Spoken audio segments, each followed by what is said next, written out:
What's up, everybody? 2006 Pontiac G6. This I'm doing the lower control arms, the inner and outer tie rod ends, and the sway bar thing right there. Replacing all that. I did the other side. I got that from eBay, like $115 delivered. That's including tax.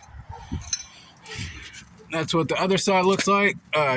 Recently did a video on the shocks and struts. Make sure you tighten those down. If you don't tighten these all the way down when you're driving, it's gonna wobble really bad, and you're going your butt cheeks are gonna clench. But lower control arm done, inner and outer tie rod done, sway bar, stabilizer link. I don't know what that's called, but anyways, did that side. So if you have a V6 and you have motor mounts in the way, I'm going to let you know now. You have to undo your motor mounts. 15 millimeter bolts on top, 15 on the bottom, and then you raise it up with a jack.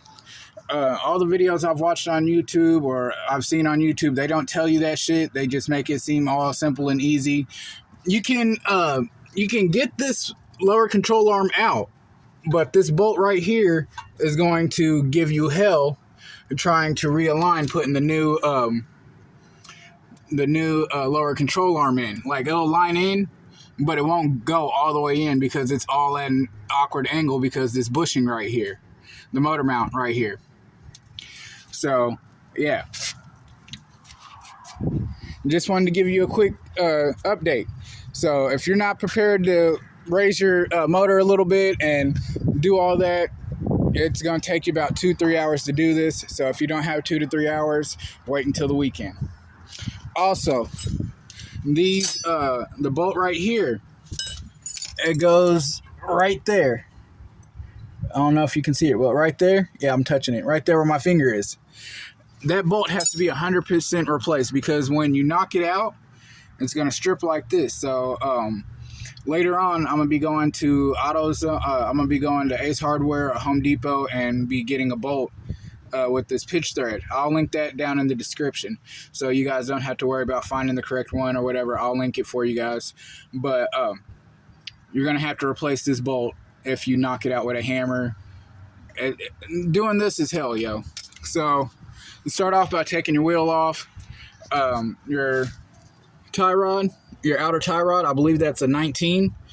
So I'm going to take that out and then I'm going to cut you back on. All right, got that bolt off. So what you're going to need is a pitman arm puller. You can rent it for like 16 bucks at AutoZone. I ended up keeping it on accident. And you're going to need the inner tie rod puller. So what I did, because on the driver's side, passenger side, I couldn't really figure out how to work it. So I just took a pipe wrench and just loosened it like that. I put the pipe wrench inside my little workspace right here. And then I just slowly loosened it one by one like that. But then when I put my new inner tie rod in, I used the tool. So I'm going to need that. And the pitman arm puller. So just I got it up there snug and gave it like 2 full turns, and it popped the outer ball tie rod end out. So now what you do, I put a white line. I gotta find my paint marker, but I'm gonna put a white line right here to mark how many times I turn this off to take it off, so that way I know how many times I got to turn it to put it back on. This has a fresh alignment with a 1-year warranty, so that's why I'm trying to mark everything and get it as close to possible as good. And then I'm going to take it back up to the alignment shop and have them realign everything once everything's put on and tightened down and brand new.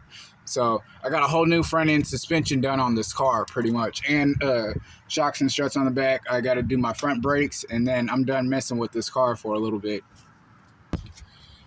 So to get that off, it took 12 turns. So when I put the new one on, I know it's 12 turns.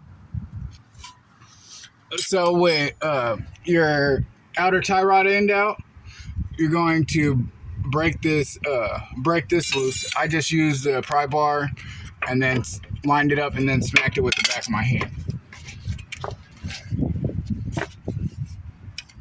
So with that out the way, you're going to move the sleeve. You move the sleeve down so you have full access back here. So that's what I'm about to do. Easier way to do this. So whatever side you're working on, you'll be able to feel the groove for your inner tie rod master puller thing. You can feel the grooves right there. That's what I was having trouble with last night. These little U-shaped things go on that groove. So let me find the old one, and I'll get the right one, and I'll show you how to use this. Here's the old one. All right, so got the part. It's 33.4, whatever that means, but that's the part you'll need out of this kit. Correction, 1 inch and 7/16.